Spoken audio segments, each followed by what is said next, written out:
Seexal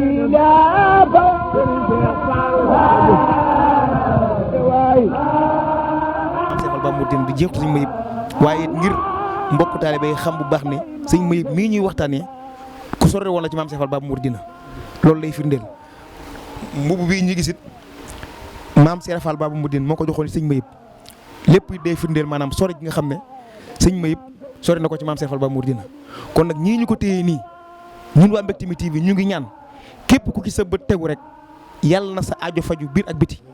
képp ku ci sa bët tegu rek lépp lu maam Seexal defal sëñ Mayib yàlla nga tàbbi ca mbir moomee zaaroon baat nan képp koo xamante ne sax dégg nga ko rek ñu ngi ñaan ci barke borom mbub mi ak kam ko joxoon ka ko liggéeyal yàlla na aajo yëpp faju biir ak biti Mbectemi TV loolu la ci ñaanal képp koo xamante ne suñ borom dogal na sa bët tegu ci mbir mii nga xool ko nii ci lii ñu koy yàllale ndax kat lii rek mooy tax jóg jotaay bi muy gëstu mag ñi ngir wane ci jeexital yi fi nekkoon ngir ñu xam ne ñii ñuy waxtaanee ñoo ñi nga xamante ne kat ñooñu muy dimbale ñu ndaw ñi kon ñu ngi santaat bu baax a baax suñu kilifa sëñ Fallou dañoo bëgg loolu nag ndax lii day firndeel ne mbir mi ñor na la lool ndax lii kat jëlee nañu kaw de réer na ci ñun lool réer na ci ñun lool.